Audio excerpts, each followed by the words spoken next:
শাকিব খান এবং জায়েদ খান বাংলা সিনেমার দুইজন জনপ্রিয় নায়ক। একজন হলেন টলিউডের কিং আর একজন হলেন টলিউডের কন্ট্রোভার্সিস কিং। আজকে এই ভিডিওতে জানবো শাকিব খান ও জায়েদ খানের মধ্যে কে সেরা, কার জনপ্রিয়তা বেশি। তো ভিডিওটা এক সেকেন্ডও স্কিপ করবেন না, তাহলে অনেক কিছু মিস করতে পারেন। তাহলে চলেন শাকিব খানকে দিয়ে শুরু করি। শাকিব খান প্রথম সিনেমা শুরু করে 1999 সালে অনন্ত ভালোবাসা দিয়ে। ক্যারিয়ারের প্রথম দিকে শাকিব খান সিনেমা প্রতি 2 থেকে 3 লাখ টাকা নিয়ে থাকেন। বর্তমানে শাকিব খান বাংলা সিনেমার বেস্ট অ্যাক্টর। বর্তমানে শাকিব খান সিনেমা প্রতি 60 লাখ থেকে সর্বোচ্চ 80 লাখ টাকা নিয়ে থাকে। শাকিব খানের শিক্ষাগত যোগ্যতা এসএসসি পাস করেছে। বর্তমানে শাকিব খান বাংলা সিনেমার বেস্ট অ্যাক্টর বললে ভুল হবে না। বর্তমানে শাকিব খান একটি বিজ্ঞাপন করতে 10 লাখ থেকে 20 লাখ টাকা নিয়ে থাকে। কিন্তু শাকিব খান বেশি বিজ্ঞাপন করে না, অল্প কিছু বিজ্ঞাপনে শাকিব খানকে দেখা গেছে। শাকিব খানের তার 24 বছরের ক্যারিয়ারের মোট সিনেমার সংখ্যা হলো 270টিরও বেশি। শাকিব খানের মোট সম্পত্তির পরিমাণ জানলে আপনি অবাক না হয়ে পারবেন না। শাকিব খানের মোট সম্পত্তি হলো 20 মিলিয়ন মার্কিন ডলার। বাংলা সিনেমার ওয়ান অনলি হিরো হলো শাকিব খান, যার বাংলাদেশে অনেক ফ্যান ফলোয়ার রয়েছে।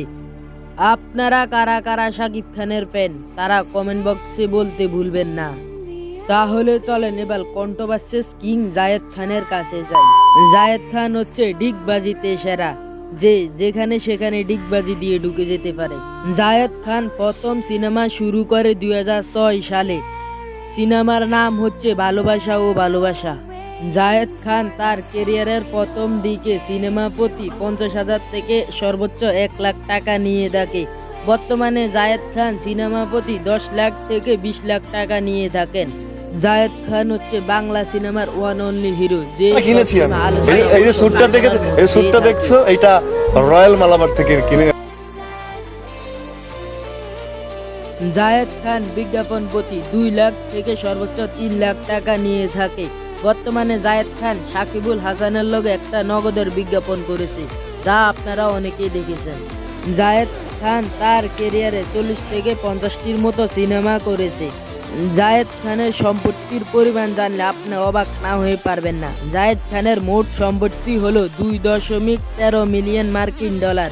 জায়েদ খান হচ্ছে বিতর্কের আরেক নাম, যার ক্যারিয়ারে কোনো হিট সিনেমাই নেই, বরং জায়েদ খানের থেকে হিরো আলমের জনপ্রিয়তা বেশি। আপনারা অনেকে এই কথা বলেন। আপনারা কি মনে করেন, জায়েদ খান সেরা নাকি শাকিব খান সেরা? আমার কাছে তো মনে হয় শাকিব খান সেরা। আপনাদের কাছে কে সেরা তা কমেন্ট বক্সে বলে যাবেন। আজকে এই পর্যন্ত। পুরো ভিডিওটা দেখার জন্য আপনাকে ধন্যবাদ।